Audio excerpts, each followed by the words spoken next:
राज्य निर्वाचन आयोग बिहार पटना द्वारा 23 अक्टूबर को वार्ड संख्या 18 जितेंद्र प्रसाद बनाम सावा प्रवीण ने आदेश पारित किया कि बिहार पंचायत राज अधिनियम 2006 की धारा 135 से पठित धारा 136 के तहत प्रदत्त शक्तियों के अधीन दरभंगा जिले के केवटी प्रखंड के अंतर्गत कोठिया पंचायत की मुखिया सावा प्रवीण उर्फ सावा खातून को बिहार पंचायत राज अधिनियम 2006 की धारा 136 के तहत अयोग्यता होने के बावजूद तथ्यों को छुपाते हुए गलत शपथ पत्र के आधार पर निर्वाचन में भाग लेकर चुनाव में विजयी होने के आरोप में तत्काल प्रभाव से पदमुक्त कर दिया है। तथ्यों को छुपाने के गलत शपथ पत्र के लिए बिहार पंचायत राज अधिनियम 2006 की धारा 125 के प्रावधानों अन्य सुसंगत धाराओं के अधीन तथा भारतीय नागरिक नहीं रहने के बावजूद भारत में होने वाले निर्वाचन में भाग लेने के आरोप में कानूनी कार्रवाई करने के आदेश पारित किए गए हैं। दरभंगा से दिगंबर कुमार ठाकुर की दूसरे देश से आकर यहाँ पर आपसे निर्वाचन में जनप्रतिनिधि बन जाते हैं और गलत शपथ पत्र प्रस्तुत किया जाता है उनके द्वारा, और ये जो है तो देशद्रोही का काम करते हैं जो यहाँ रहकर। ऐसे लोगों पर अविलंब जो है तो हम बिहार निर्वाचन आयोग से और भारत सरकार से डिमांड करते हैं कि इन लोगों पर अविलंब कार्रवाई हो, ताकि फिर कोई दूसरे लोग के नागरिक जो है तो यहाँ आकर निर्वाचन या कोई भी जनप्रतिनिधि बनने की कोशिश न करे और यहाँ की व्यवस्था को बर्बाद करने की कोशिश नहीं करे। ये तो सीधा सीधी लग रहा है जैसे कानून का सुरंग है। कानून इसको किस हिसाब से निपटना चाहिए? कानून इसको बिहार सरकार निर्वाचन वार्ड संख्या में ये क्लियर हो गया 18/2024 में जितेंद्र प्रसाद बनाम सावा परवीन और सावा खातून है, जो नेपाल की भी नागरिकता रखती थी और भारत की भी नागरिकता रखती थी, और यहाँ आकर वो जनप्रतिनिधि बन जाती है। कैसे बन जाती, और जब बन जाती है उससे पूर्व उसकी चेकिंग क्यों नहीं होती, उसकी जांच क्यों नहीं होती? समुचित यदि जांच होती तो ये जनप्रतिनिधि यहाँ नहीं बन सकते थे। तो समुचित जांच तो नहीं होती है, जिसके कारण ये लोग जनप्रतिनिधि बनते हैं। बाद में इसके लिए हम लोग को लड़ाई लड़नी पड़ती है राज्य निर्वाचन आयोग से, तब राज्य निर्वाचन आयोग उनके सदस्यता को अवैध करार दिया है। मेरा कहने का ये मतलब है जैसे अगर निर्वाचन पदाधिकारी इस चीज़ की तहकीकात कर लेते तो क्या उसमें होता? तो वो चुनाव लड़ने के लिए एलिजिबल नहीं होती, फिर वहीं उनके जो है तो ये सदस्यता रद्द कर दी जाती।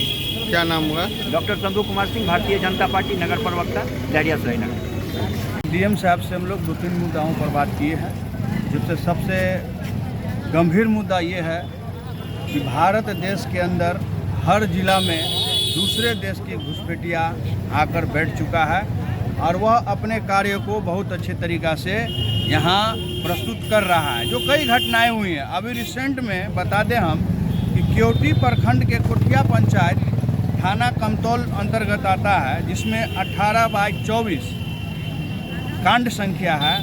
इसमें सावा परवीन उर्फ सावा खातून जो वहाँ की मुखिया प्रतिनिधि है और लगभग 1.5 साल से एक जितेंद्र प्रसाद नाम का केवटी प्रखंड के कोठिया पंचायत के वार्ड सदस्य है, उनके द्वारा नियंत्रण परिश्रम करने के बाद बहुत जगह कम से कम 100-150 आवेदन हर एक जगह मुख्यालय, सचिवालय, जिला समाहरणालय, अन्य मंत्रियों को दिया गया, जिसका आज चुनाव आयोग के द्वारा जो निर्णय आया है उसमें साफ दिया है कि तथ्यों को छुपाने एवं गलत शपथ पत्र हेतु बिहार पंचायत राज विधान अधिनियम 2006 की धारा 125 क के प्रावधानों तथा अन्य सुसंगत धाराओं के अधीन तथा भारतीय नागरिक नहीं रहने के बावजूद भारत में होने वाले निर्वाचनों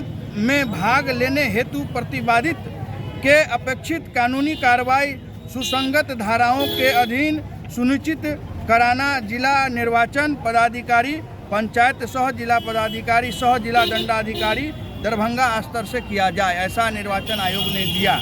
और ये बहुत ही बड़ी विडम्बना की बात है कि दूसरे देश के लोग भारत देश में आकर अपनी नागरिकता छुपाते हैं। दोहरी नागरिकता के अंतर्गत वो प्रखंड में जनप्रतिनिधि बनते हैं और अपने कार्यों को अंजाम देते हैं। ये देशद्रोही कार्य करने पर भी प्रशासन चुप है और अभी तक उसकी अरेस्टिंग नहीं हुई है।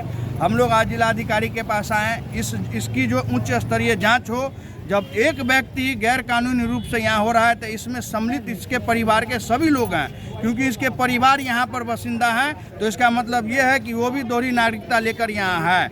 उस पर भी जांच हो। और ऐसे कई जगहों पर बांग्लादेशी यहाँ घुसे हुए हैं और बंगाल का मुर्शिदाबाद, मालदा, जहाँ तहाँ का आधार कार्ड बना के वो यहाँ पे गुजर बसर कर रहे हैं। रोहिंग्या मुसलमान यहाँ पर बसे हुए हैं, उसकी जाँच हो और ऐसे लोग को अविलंब भारत से दूर किया जाए और इसकी कानूनी प्रक्रिया किया जाए। दूसरा विषय, अभी छठ पूजा है। छठ पूजा में प्रत्येक जगहों पर सनातनियों के द्वारा श्रद्धा के साथ और आस्था का यह उत्सव है जो मनाते हैं। इसमें शहर में तो उतना ज़्यादा कुछ दिक्कत नहीं होता है, लेकिन ग्रामीण क्षेत्र में, जो ग्रामीण क्षेत्र है जहाँ उस क्षेत्र में डाला ले जाने पर प्रतिबंध है। अगर रास्ते में किसी दूसरे समुदाय का कोई धर्म स्थल है तो उसको तकलीफ होता है। मैं पूछना चाहता हूँ आपके प्रेस के माध्यम से कि जब बिहार सरकार की जो व्यवस्थाएं हैं वो व्यवस्थाएं समुचित समस्त धर्म के लिए होता है कि विशेष धर्म के लिए होता है? बिहार सरकार का रोड सभी के लिए होता है कि विशेष धर्म के लिए होता है? ऐसा अगर कोई प्रतिबंध लगाता है, लोग ऐसे असामाजिक तत्व के लोग अगर हैं तो उस पर अविलंब जिलाधिकारी और जिलाधिकारी के साथ साथ थाना प्रभारी एक्टिव होकर इसमें उसकी संज्ञान ले और ऐसे लोग पर एफआईआर करे। अभी कुछ जगहों पर नए पूजा स्थापना होगी, उसका भी चिंता करे। बहुत जगह लोग पूजा कर रहे हैं जो कि थाना प्रभारी उसको डायरेक्ट बोल रहे हैं कि हमको नया लाइसेंस या नया अनुगप्ति करने की कोई हमको सूचना नहीं है। तो मैं जिलाधिकारी महोदय से कहना चाहता हूँ कि आस्था के साथ किसी प्रकार की छेड़छाड़ न हो। आस्था सभी का माननीय है, सम्माननीय है। अगर लोग करना चाहते हैं संविधान के अंदर नियम के आपके द्वारा लॉ एंड ऑर्डर के पालन करते हुए करते हैं तो उसे रोकने का प्रयास न करें। सभी का धर्म है, सभी लोग अपने उत्सव को मनाएंगे। यही सब विषय को लेकर हम लोग आज मिले हैं डीएम साहब से। क्या नाम हुआ? ये जो है विषय हम लोग केवल डीएम साहब के यहाँ ही नहीं रखेंगे। हम लोग यहाँ से प्रतिलिपि बनाए हैं माननीय गृह मंत्री भारत सरकार, गृह मंत्री बिहार सरकार, माननीय मंत्री भारत सरकार गिरिराज सिंह, इन सभी को हम लोग भेजेंगे और इसकी जो है उच्च स्तरीय जांच की तब तक मांग करेंगे जब तक इसमें जो लोग हैं, इस प्रकार के लोग हैं, वो जब तक अरेस्ट नहीं होंगे, उस पर देशद्रोही का कानून जब तक नहीं लगेगा तब तक हम लोग चुप नहीं बैठेंगे। जी, अपना परिचय दें। राजीव प्रकाश मधुकर, विश्व हिंदू परिषद 100 जिला मंत्री दरभंगा। इनका ले लीजिए ना वो।